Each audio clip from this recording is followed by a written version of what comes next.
Hey everyone, Coolin' on Manga here. Right now, reviewing Bleach Chapter 519, and it's a bit late. I'm a bit late doing the review, but oh well, shit happens. Uh, it was an okay chapter this week. The last few chapters have all been okay. This one we got a few pieces of information. We finally get to see the King of Soul Society. We get to see. Uh, well, I'm gonna call him. What was it? Sentuki. Yeah, I'm gonna call him Sentuki for now.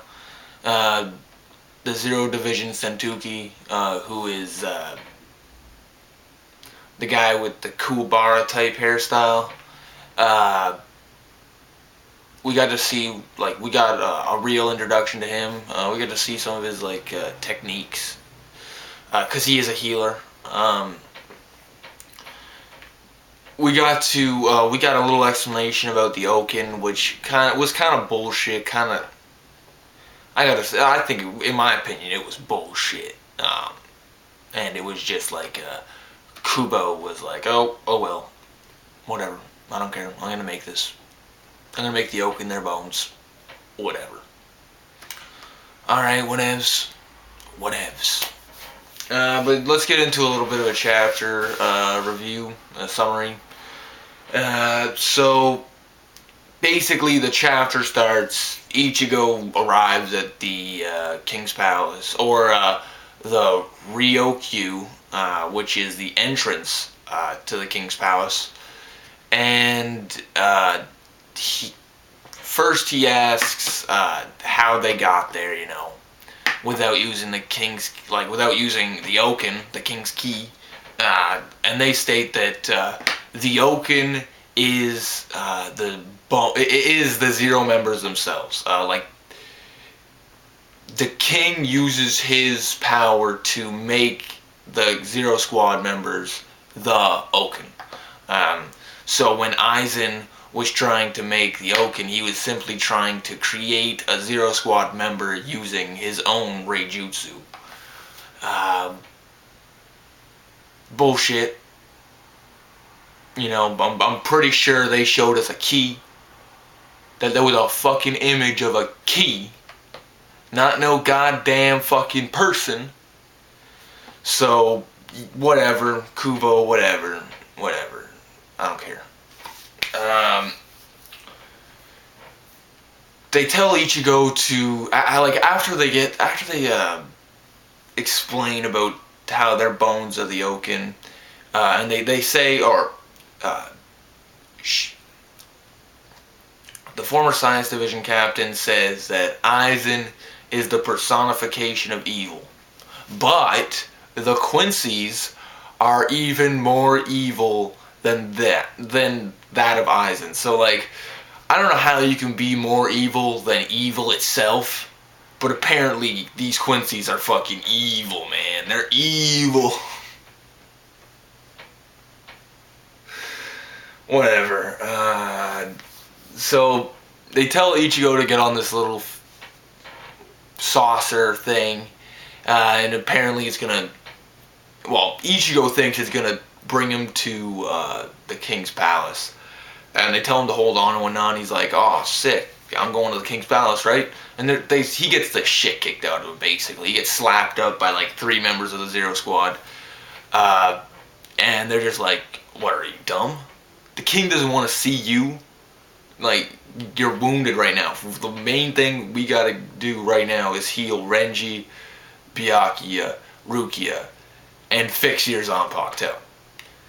So they tell him that he's going to one of the 5 palaces of the Zero Squad, which float directly under this huge pillar that is the King's Palace. And basically where they are right now is the stairway to, or the entrance to the King's Palace, basically.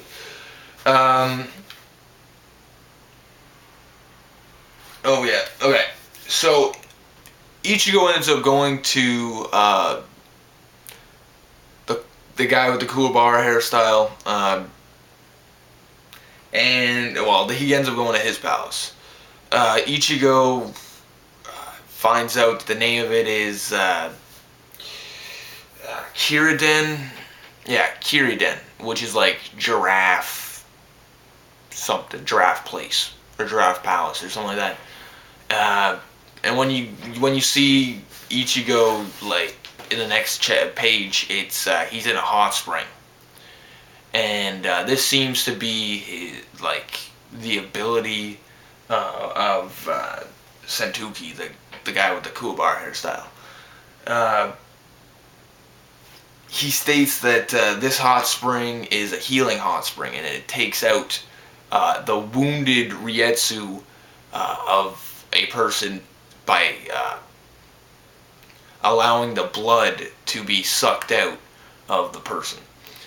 So basically, Ichigo's getting basically just healed, but for Rukia, Renji, and Byakuya, they're getting their bodies completely drained of all their blood and Rietsu, and then he's going to replace it by putting them in this blood hell pit, or blood hell pond, or something like that. And that's going to replenish and replace their blood and Rietsu, thus healing them. He also states that the healing pond that Yororichi and Kisuke have, back in that little cave thing they got, is actually like modeled after his hot spring. So yeah, we definitely know that these guys were once in Soul Society before, and they were not the Zero Squad members. They weren't always Zero Squad members. We also get a formal introduction to him. He is the Zero Squad Sentuki Tenjiru Kirinji, which is the demon of the hot springs. And yeah, I gotta say, it was a cool little panel there. I like that. Cause he's a cool guy. He's definitely one of the funnier characters of the Zero Squad. So I like him. Then we see the king. Well, actually, we see a man kneeling there, and he's like, "Are you awake?" And you see like these curtains open, and behind them is this weird little bubble of energy, and in the middle you see a figure, like the figure of a person, and it is the king of Soul Society, the Soul King himself. And I gotta say, he looks a lot like what Aizen did when Aizen first became an ascended human being, or not a human being, an ascended Soul Reaper, or an ascended being. So what I'm thinking is, maybe he actually has the power of, maybe the Hogyoku is based off of his power. You know, somehow Kisuke Urahara was able to analyze the power, or one of the Science Division leaders was able to analyze the power of the Soul King, and that's how they got the original idea for the Hogyoku. That's my thought. That's my opinion. Yeah, I'm going to keep it short this week. It was an okay chapter. We got to see the king. That's awesome. We get a formal introduction to Tenjiru Kirinji of the Zero Squad, the demon of the hot springs. So, rate, comment, subscribe. Give me your opinions on this week's chapter, because we got some information. And what do you think about the king? Is the Hogyoku basically just his power? Does he basically have the power of the Hogyoku? Because it states that Aizen was basically just trying to kill him and become the new god using the Hogyoku. So, rate, comment, subscribe. You know the drill. Cool on manga. Peace out, guys.